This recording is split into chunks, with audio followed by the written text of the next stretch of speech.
Great. All right, he currently holds the title of the most imaginative bartender in America, and next spring he'll go up against bartenders from all over the world for the big global title. Nathan Gerdes is a bartender at Cask in Southwest Portland. He's here to tell us about how he won the title and to show us his winning drink. It's nice to have you here. It's an honor. And congratulations. That's so terrific. Tell us about this competition. So it's sponsored by GQ and Bombay Sapphire. It was basically to focus on what makes Bombay Sapphire unique, showcase its flavor profile, and come up with some really good original cocktails. The flavor profile. I think being a bartender has become such an art. Would you agree? Depending on the bar, but yes. It has developed to a level where, like in culinary, you have fast food, and then you have top chefs. Sure. You also have that kind of spectrum in the bar industry. You also have just good, solid, slinging out drinks, and then you have the really artistic, advanced side of cocktails as well. Which is what we're going to do here. I want to mention that with winning in Las Vegas, you're going to be featured in an upcoming issue of GQ Magazine. Is that great, folks? I think that's so wonderful, and what a great place to be highlighted. Okay, tell us about this drink that you're going to make for us that you came up with in the competition. So the winning cocktail is called the Hanoi Strip Sour. It was basically, we had about 15 minutes the morning of the competition to come up with a completely new recipe. Okay, so before we make this, take us into your mind real quick. How do you do this as a bartender? Obviously you're an expert, but what was going on in your mind? How did you come up with this? It was really kind of trying to figure out how to showcase the gin the best, but also I firmly believe in drinking to your environment. So it was in Vegas. Sure. I'm from Portland. Yeah. It was really hot.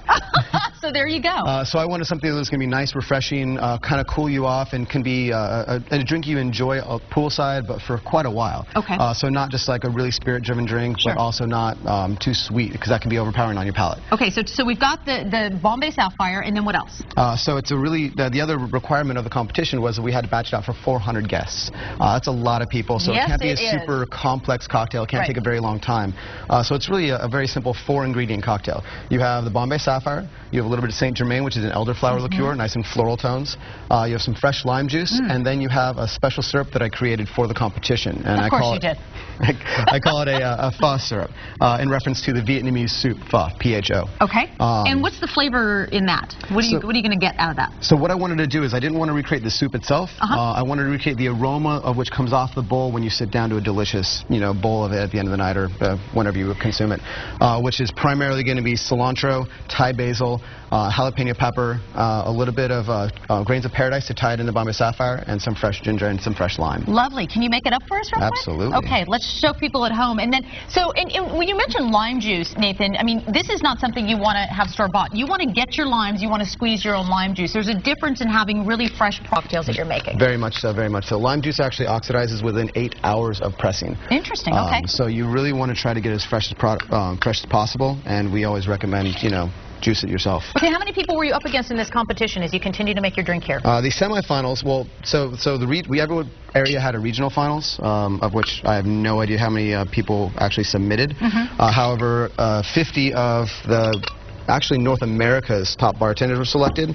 We actually had Canada competing with us as well. Flown down to Las Vegas for the finals, and then we went through a semifinals round with 50, narrowed it down to the top 10, and then the top 10 was where we battled it out on the floor in XS Hotel in the win. As we're making this, I just want to tell you, and we need to wrap up, so let's kind of just shake this up real quick. We'll show folks at home.